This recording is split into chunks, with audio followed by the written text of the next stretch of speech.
Hello, dear students. I'm Poonam Som. Welcome you all in our YouTube channel Sims Official. Today, in this video, we will start the new chapter of the history, chapter number 9, the making of regional cultures. Let's start it. Hello, dear students. Welcome you all in this video. Today, we will continue the same chapter, the making of regional cultures. Earlier, we have read about the Rajput kings.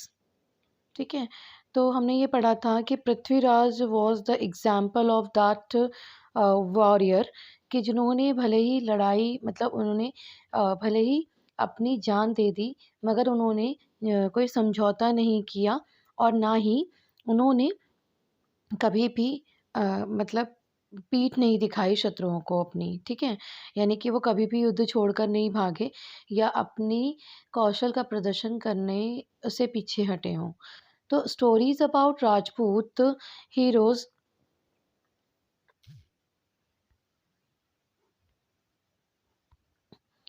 About were recorded in poems and song. जो ये तो जिस तरह के ये राजपूत हुआ करते थे तो वो एक हीरो मतलब एक हीरो की तरह रिप्रेजेंट होते थे बाकी पब्लिक के सामने या कॉमन पीपल के सामने। तो उनके जो ये हीरोइज्म वाले वर्क थे यानी कि जो इतना ब्रेवियर वो अपने एक्ट करते थे उन्हें रिकॉर्ड किया जाता था पोएम्स में और सॉन्ग्स में विच वर रिसाइटेड बाय स्पेशली ट्रेंड मिन्स्ट्रल्स। जिन्हें स्पेशली जो ट्रेंड मिन्स्ट्रल्स होते थे यानी कि एक पर्टिकुलर ग्रुप जो गा गा कर उनकी वीरता की कहानियाँ सुनाते थे, ठीक है?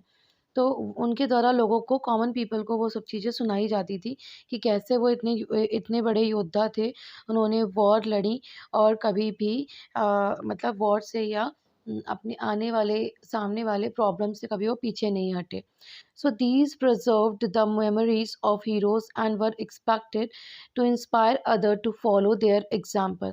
तो इन तरह से क्या होता था कि वो इन जब वो पोएम और सॉन्ग्स कंपोज किए जाते थे तो through the help of poem और songs they use to preserve the memories of heroes. इस तरह से जो हीरोज़ होते थे उनकी मेमोरीज प्रिजर्व हो जाती थी एंड सेव हो जाती थी लोगों के माइंड में और साथ ही साथ वो एक तरह से पोएम का पार्ट बन जाते थे या सॉन्ग का पार्ट बन जाते थे तो जो हमें हमेशा हमेशा के लिए इमॉर्टल हो जाते थे and were expected to inspire other to follow their example.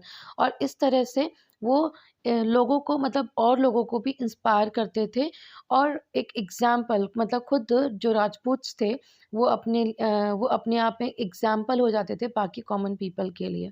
Ordinary people were also attracted by these stories. और ऐसा ही होता था जब उनकी वीरता को या उनकी क्वालिटीज़ को सॉन्ग और पोएम में गाया और सुनाया जाता था कॉमन पीपल तक, ऑर्डिनरी पीपल तक, तो वो अट्रैक्ट होते थे उनकी स्टोरीज़ से which often depicted dramatic situations and a range of strong emotions. और जिससे क्या होता था कि उनमें एक रिस्पेक्ट हो जाती थी इन राजपूत किंग के लिए। और अक्सर क्या होता था कि जो ड्रामेटिक सिचुएशंस होती थी उनमें दे ऑल्सो मतलब वो अपने जो इमोशंस होते थे उन्हें और ज़्यादा स्ट्रॉन्ग कर लेते थे, लॉयल्टी सीखते थे, फ्रेंडशिप सीखते थे, लव, वेलर, एंगर एक्सेट्रा, ठीक है? मतलब उनकी कहानियों से प्रेरित होकर या इंस्पायर होकर ऑर्डिनरी पीपल भी उनकी तरह बनने की कोशिश करते थे, ठीक है? Did women find a place with in these stories? क्या इन स्टोरीज़ में जो हम राजपूत किंग के बारे में स्टोरीज़ पढ़ रहे हैं इन पोएम के थ्रू, क्या इनमें वुमेन का भी कुछ रोल था या उन्हें भी जगह मिलती थी इन स्टोरीज़ में? Sometimes they figure as the cause for conflicts. हाँ, इनकी जगह होती थी मगर कई बार क्या होता था कि उन्हें एक ऐसे फिगर के रूप में प्रस्तुत किया जाता था कि she was the cause of the conflicts. यानी कि जो मतभेद लोगों में हो जाते थे मतलब दे यूज्ड टू फाइट। जो राजपूत थे अगर वो दूसरों से फाइट करते थे तो कई बार वो उनका कारण वुमेन ही होती थी। As men fought with one another to either win or protect women. तो उसका रीज़न कई बार ये होता था कि भई जो वुमेन है या तो वो उन्हें प्रोटेक्ट करने के लिए दूसरे से लड़ रहे हैं या उन्हें या दूसरे राज्य के मतलब कहीं और किसी और वुमेन को वो जीतना चाहते हैं। तो इसलिए उनकी ज़्यादातर जो वॉर हुआ करती थी। सो इस तरह से वो वुमेन कॉज़ भी होती थी या कारण भी होती थी। Women are also depicted as following their heroic husband in both life and death. और दूसरी तरफ जो वुमेन थी, उनका भी जो रोल था वो बहुत इम्पोर्टेंट था, क्योंकि वो भी अपने हस्बैंड के लिए, मतलब उनके हस्बैंड, अपने हस्बैंड के लिए लॉयल हुआ करती थी या अपने हस्बैंड को कोऑपरेट करती थी। ठीक? जैसे भले ही वो मतलब वो लाइव हो, मतलब बोथ लाइफ एंड डेथ, चाहे वो ज़िंदा हों या मर चुके हों, तो दोनों ही तरफ से वो उनको हमेशा कोऑपरेट करती थीं या उनका हमेशा उन्हीं के लिए डिवोटेड रहती थीं। So there are stories about the practice of sati और इमोलेशन ऑफ विडोज़। ऐसी कई स्टोरीज़ आपने सुनी होंगी, काफ़ी स्टोरीज़ हैं जिसमें अबाउट द प्रैक्टिस ऑफ सती जिसमें लेडीज़ को, यानी कि वुमेन को ये दिखाया गया है कि उन्होंने सती प्रथा को फ़ॉलो अप किया था, जिसमें क्या मतलब फ़ॉलो अप करती थी, जिसमें क्या था कि अगर द इमोलेशन ऑफ विडोज़, यानी कि जब उनके किसी के हस्बैंड की डेथ हो जाती थी and she becomes a window, तो वो क्या करती थी कि इस प्रथा के अकॉर्डिंग, सती प्रथा के अकॉर्डिंग क्या होता था कि उन्हें uh on the funeral pyre of their husband, तो उन्हें ज़िंदा मतलब उनकी चिता पर बैठकर जलना होता था। मतलब जो हस्बैंड है, अगर उसकी डेथ हो गई है और उसे चिता पर रखा गया है और जब उन्हें अग्नि दी जाएगी, तो वो खुद भी उस चिता पर बैठ जाती थी। ठीक है? सो those who followed the heroical ideal often had to pay for it with their lives। तो इस तरह से जो ब्रेवियर होते थे, उनके आइडियल्स का उनके आइडियल को, उनके आइडियल्स यानी कि उनके आदर्शों को फॉलो करने के लिए अक्सर क्या करना होता था कि अपनी लाइफ को पे करना होता था। ठीक है? वुमेन को उनके लिए लॉयल दिखने के लिए या उनके लिए डिवोटेड दिखने के लिए या उनके आदर्शों का पालन करने के लिए कई बार उन्हें अपनी लाइफ को भी पे करना होता था। Now the next topic, beyond regional frontiers. ठीक है? अब वो जो हम बात कर रहे थे स्पेशली रीजनल फ्रंटियर्स की, ठीक है? उनके उनसे परे, यानी कि पर्टिकुलर रीज़न से अलग चीज़ों के बारे में बात करेंगे। द स्टोरी ऑफ कथक, यहाँ पर हम पढ़ेंगे स्टोरी ऑफ कथक। कथक आपको पता है एक डांस फॉर्म है, ठीक है? तो वो कैसे ओरिजिनेट हुई और उसमें क्या ऐसा स्पेशलिटी है, इसके बारे में पढ़ेंगे। So if heroic traditions can be found in different regions in different forms and the same in true of dance. जैसा कि हमने देखा कि डिफरेंट रीजन्स में अलग-अलग तरीके की चीज़ें मिलती हैं, ऐसे ही यही एक फ़ॉर्म है, ऐसा ही same the same is true of dance. तो इसी तरीके से एक और क्वालिटी है या एक और कह सकते हैं एक सोर्स है, जिसके मतलब जिसके मीडियम से हम ये जान सकते हैं कि the particular region belongs to which place या पर नहीं व्हाट टू व्हिच कल्चर, है ना? तो dance is also a form. At the history, let us look at the history of the dance from Kathak. हम किसके बारे में पढ़ेंगे? यहाँ पर हम पढ़ेंगे एक डांस फॉर्म है कथक, उसकी हिस्ट्री के बारे में पढ़ेंगे। Now associated with several parts of north India. North ये जो कथक है, कथक डांस फॉर्म है। अब ये कुछ नॉर्थ इंडिया के, उत्तर भारत के कुछ स्टेट से एसोसिएट रखता है, ठीक है? या उनसे संबंधित है। So the term Kathak is derived from katha and a word used in Sanskrit and other language for story. The term Kathak, जो कथक है, ये डिराइव करता है किससे? फ्रॉम कथा, ठीक है? कथा मीन्स क्या होता है आपको अच्छे से पता है, संस्कृत में कहते हैं संस्कृत में कथा कहते हैं और बाकी लैंग्वेज में हम इसे कहते हैं स्टोरी। जो आप स्टोरी आप सुनते हैं, इसी तरह the Kathaks were originally a caste of story teller in temple of north India.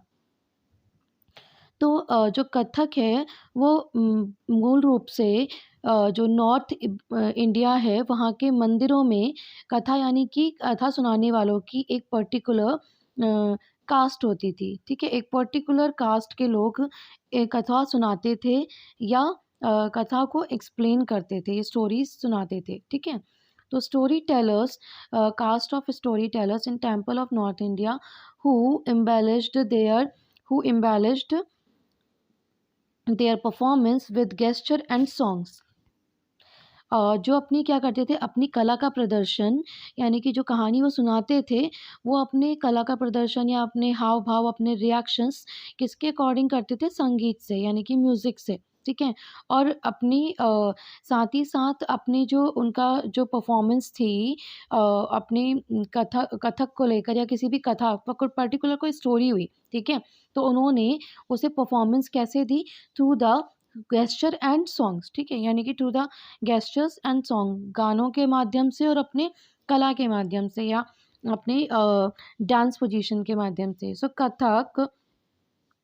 Kathak began evolving into a distinct mode of dance in the 15th and 16th century with the spread of the भक्ति movement।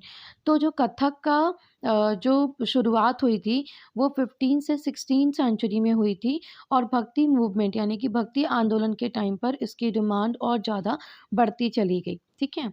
यानी कि जब 15 मतलब 15 और 16 century में भक्ति आंदोलन का को स्प्रेड किया जा रहा था, तो उसके साथ-साथ में कथक को भी एक स्पेशल मतलब डांस फॉर्म के रूप में रिप्रेज़ेंट किया जा रहा था। The legends of Radha Krishna were enacted in folk plays called Ras Leela and which combine folk dance with the basic gesture of Kathak storyteller। तो इसमें क्या था कि जब भक्ति आंदोलन के टाइम पर यानी कि जब मतलब पूरी तरह से क्या था कि भक्ति को ज़्यादा से ज़्यादा स्प्रेड किया जा रहा था, तो उस टाइम पर राधा कृष्ण के की जो कहानियाँ होती थीं, राधा कृष्ण से रिलेटेड जो स्टोरियाँ होती थीं, उन्हें कुछ लोकल डांस के रूप में या लोकल ड्रामास के रूप में हम उन्हें मतलब थ्रू द कथक उसे रिप्रेज़ेंट किया जाता था और जिसे कहा जाता था रासलीला। रासलीला में जो फ़ोक डांस होते थे, उन पर कथक के जो कथाकार होते थे, वो अपनी जो बेसिक उनके मतलब जो इमोशंस होते थे, उनमें उन्हें जोड़ लेते थे, ठीक है? मतलब जो राधा कृष्ण थे, राधा कृष्ण से रिलेटेड जो डांस फ़ॉर्म होती थी, दैट वाज़ रासलीला, ठीक है? जिसमें राधा कृष्ण की स्टोरी को शो किया जाता था या काफ़ी स्टोरियों को उनमें रिप्रेज़ेंट किया जाता था। तो उसमें जो कथक के स्टोरी टेलर होते थे वो अपने बेसिक गेस्चर को यानी कि अपने हाव-भाव को या अपने रिएक्शंस को या अपने इमोशंस को उनमें पूरी तरह से स्टोरी को एक डांस का फॉर्म देकर या एक सॉन्ग का फॉर्म देकर प्रॉपर उनको रिप्रेज़ेंट किया करते थे। जैसे कभी रासलीला का कोई एग्ज़ाम्पल आपने देखा होगा तो you will understand it better. Under the Mughal emperors, their nobles, Kathak was performed in the court। जो मुग़ल एम्परर थे उनके टाइम में जो किंग हुआ करते थे यानी कि जो नोबल्स थे किंग जो मुग़ल एम्परर के अकॉर्डिंग वर्क करते थे या मुग़ल्स को एसोसिएट करते थे, तो Kathak was performed in the court. तो उनके द्वारा कुछ कथक की डांस फॉर्म उनके एम्परर के कोर्ट में प्रस्तुत की जाती थी, where it required its present features and developed into a form of dance with a distinctive style. इस तरह से जहाँ पर इस डांस फ़ॉर्म को मतलब इसने क्या किया और ज़्यादा पॉपुलैरिटी पाई। जब कोर्ट में मतलब एम्परर के कोर्ट में इन गानों को या इस डांस फ़ॉर्म को प्रस्तुत किया जाता था, तो ये और ज़्यादा पॉपुलर हुए, ठीक है? और इस तरह से धीरे-धीरे ये डिस्टिंक्टिव स्टाइल यानी कि एक डिफरेंट यानी कि स्पेशल स्टाइल या कह सकते हैं कि एक बेस्ट वे में अपने आप को प्रेज़ेंट करने लगा यानी कि बहुत ज़्यादा फ़ेमस या पॉपुलर होने लगा ये dance form. Subsequently it developed into traditions और gharanas, one in the courts of Rajasthan, Jaipur and the other in Lucknow under the uh, patronage of Wajid Ali Shah, the last Nawab of Awadh, to grew into a major art form। ठीक राज आगे चलकर subsequently परिणाम स्वरूप या आगे चलकर it develop ये दो तरह की परंपराओं में बँट गया। जैसे परंपराओं या घरानों में बँट गया जैसे राजस्थान, जयपुर के राज दरबारों में और लखनऊ में। लखनऊ में कौन थे कि वहाँ के जो नवाब थे वाजिद अली शाह। वाजिद अली शाह उनकी पैट्रोनेज में यानी कि उनके संरक्षण में ये एक मतलब एक मेन आर्ट फॉर्म के रूप में, मेजर आर्ट फॉर्म के रूप में उभर कर आया या फिर वहाँ पर उसकी एक पहचान मिली, ठीक है? या इस डांस फॉर्म को एक पहचान मिली। Now the next is by the third quarter of the 19th century, it was formally entrenched as a dance form not only in these two regions but in the adjoining areas of present-day Punjab, Haryana, Jammu Kashmir, Bihar, Madhya Pradesh. Emphasis was laid on the intricate and तो इसके अलावा अब सिर्फ इसके बाद इन्हीं दो reason में इसकी पहचान नहीं रह गई बल्कि 19th century में it was formally entrenched as a dance form not only in these two regions. 19th century तक आते आते हमने कहाँ पढ़ा था, यहाँ पर अभी पढ़ा था ना कि 15 और 16 सेंचुरी है ना, तो उसके बाद 19th सेंचुरी तक आते आते इसकी पॉपुलैरिटी इतनी बढ़ गई थी कि वो सिर्फ दो रीजन में ना रहकर बल्कि इंडिया के बाकी पार्ट्स में भी स्प्रेड हो गया था, जैसे कि पंजाब, हरियाणा, जम्मू एंड कश्मीर एंड बिहार, मध्य प्रदेश, ठीक है, एक्सेट्रा। इन जगह पर भी और उसके नियर बाय एरियाज़ में भी ये पूरी तरह से इस्टेब्लिश हो गया, ठीक। Rapid footwork and elaborate customs as well as on the enactment of the stories. धीरे धीरे जो उसकी पॉपुलैरिटी थी वो और ज़्यादा बढ़ती चली गई और इसमें जो इसके जो कॉस्ट्यूम्स थे, ठीक है, जो मतलब कहा जा सकता है एलैबोरेट कॉस्ट्यूम्स यानी कि सबसे बेस्ट कॉस्ट्यूम और जो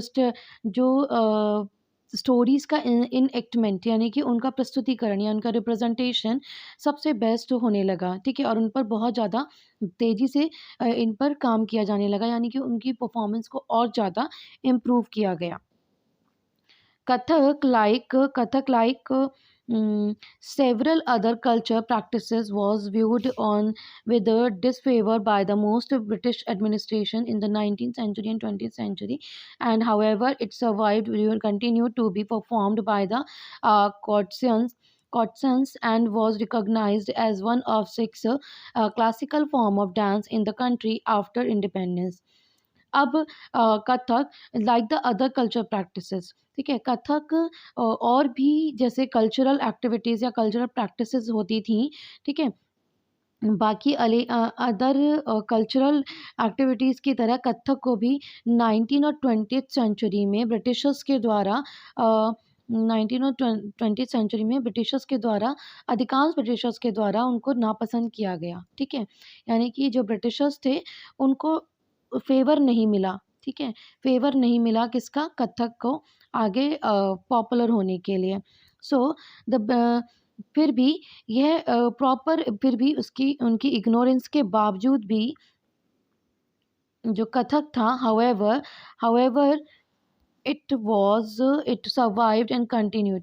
उनकी नापसंद उनकी डिसफेवर होने के बावजूद भी जो इनका सर्वाइव यानी कि कथक जो था वो आगे तक चलता रहा, कंटिन्यू रहा, बंद नहीं हुआ था पूरी तरह से एंड परफॉर्म्ड बाय द कॉर्टिसंस, ठीक है, जो भी क्या होता था कि इन्हें गणिकाओं यानी कि जो कॉर्टिसंस होते थे और उनकी तरफ से एक पहचान बन के रह गया, ठीक है, मतलब वो लोग अभी भी इस डांस फॉर्म को और ज़्यादा आगे बढ़ा रहे थे या उसको एक अपनी पहचान दिलवा रहे थे।